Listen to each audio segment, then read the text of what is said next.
He didn't isolate me all at once. He did it one friendship, one family dinner, one small surrender at a time, until the only person left in my world was the one hurting me. The drive where I finally let myself leave was the longest and most important 2 hours of my life. The realization didn't come like a lightning bolt. I want to be upfront about that, because I think sometimes we expect those stories, the big dramatic moment of clarity, the scales falling from your eyes all at once. That's not what happened to me. What happened to me was more like waking up very slowly in a room that had gotten smaller while you were sleeping. One day you stretch out your arms and you hit the walls on both sides and you think, wait, how long has it been like this? I was somewhere on the highway between Asheville and home when it happened for me. Just me, the car, and 4 hours of nothing to look at but road and my own thoughts. I had gone to see my cousin for a long weekend. I'll explain why that was significant in a minute, and I was driving back, and about 90 minutes in, something just broke open in my chest. Not broke apart, broke open, like something that had been sealed for a long time finally gave. I pulled over at a rest stop and I sat there for 45 minutes and I cried in a way I hadn't let myself cry in 3 years. And when I was done, I blew my nose with a gas station napkin from my door pocket and I sat there in the quiet and I thought, I am not going back to that apartment. Not tonight. Not like this. Not without deciding first what I am actually going back to. That was the drive. That was the moment. And everything before it was the long, winding road that led me there. I met Dominic when I was 27. I was newly in the city, a little lonely in the specific way you're lonely when you've done everything right on paper, good job, nice place, friendly enough coworkers, but haven't yet found the people who feel like yours. He was a friend of a friend, the way most people meet. A group dinner that I almost didn't go to because I had a headache and I was tired and my couch was calling me loud that evening. I'm glad I didn't listen to the couch. And I'm also sometimes furious that I didn't. Both things can be true. He wasn't flashy. That's what got me first. He wasn't the loudest person at the table, wasn't performing for the room. He was sitting toward the end, listening more than he talked, with the occasional dry observation that made everyone at his end of the table laugh. I moved seats halfway through the meal. I have never in my life voluntarily moved seats during a group dinner because I wanted to be in that conversation. By the time we left the restaurant, he had my number. By the end of the week, I was looking forward to his texts more than I was looking forward to most things in my life. What I loved about him in those early months is specific, and I think it's important to name it. He made me feel like I was interesting, not in a flattery way, not like someone running a play on me. He was genuinely curious about how I thought about things. He would ask my opinion and then ask follow-up questions about my opinion, and those questions were so particular that you could tell he'd actually been listening. He remembered details I'd mentioned weeks earlier. He showed up to things early. I had dated people who were more conventionally romantic and less present. He was present. That was the thing. I fell for him so fast and so fully that it scared me a little at the time. But it felt like the right kind of scared. Like standing at the edge of a high dive that you know is safe, the fear is just the size of the feeling. We moved in together after about a year and a half. In retrospect, I can trace the changes to somewhere around month 8 or 9, which means we had already started living together by the time I understood that something had shifted. I didn't understand it yet.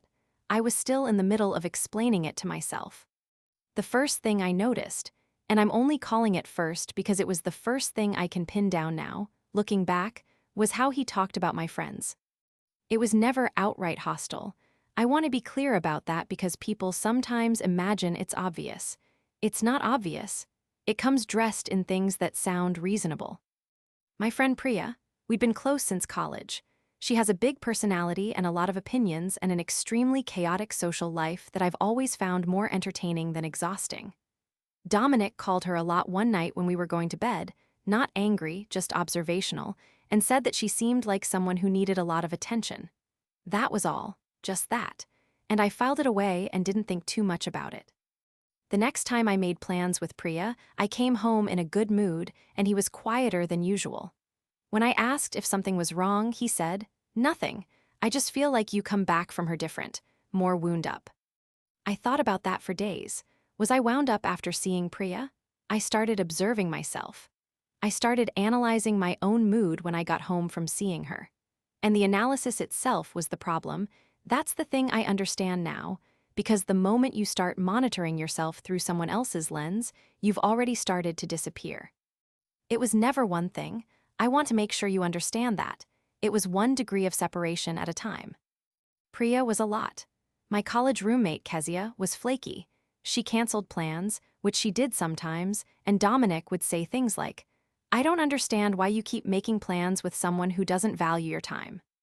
My work friend Tomoko was, in his words, a bad influence because she liked to go out after work sometimes, and I'd come home later than expected. My family was harder for him to dismiss directly, so he was subtler there.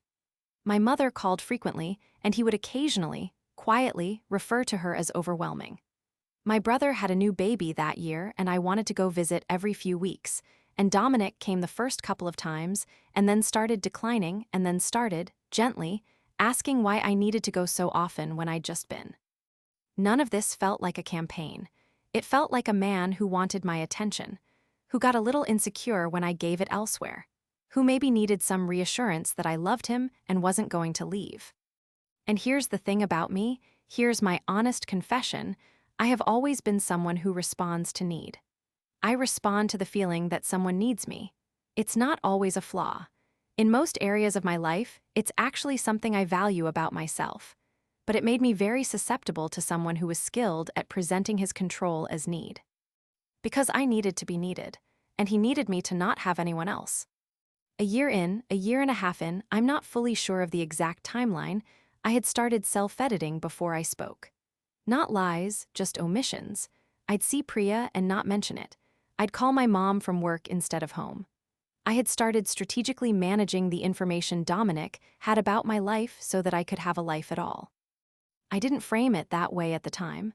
I framed it as keeping the peace, as not picking unnecessary fights, as being mature about the fact that every couple has friction and you learn to navigate around the friction points. Looking back, I had already been taught to see his control as my responsibility to manage. That's what that was, not maturity. Accommodation of something that should never have been accommodated. He was also, to be fair and honest, capable of being extraordinary. This is the part that messes with your head in a way that's hard to describe to someone who hasn't lived it. He was not consistently awful. He was not the cartoon villain.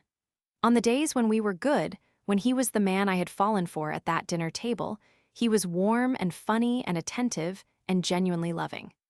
He would do things that felt so specifically thoughtful, show up with the exact book I had mentioned in passing, plan a trip around something I had said I always wanted to do, hold me when I cried about something at work, and say exactly the thing I needed to hear. And after every episode of bad behavior, after the silence, the coldness, the subtle punishments for spending time away from him, he would do something like that. Not immediately. There'd be a repair period first. He would soften, then he would be remorseful, then he would be so present and tender that I would feel guilty for having been upset in the first place. "I know I get like that sometimes," he said once. "I'm working on it, I just love you so much and I get scared I'm going to lose you." I believed him every time, not because I was stupid, because the remorse was real.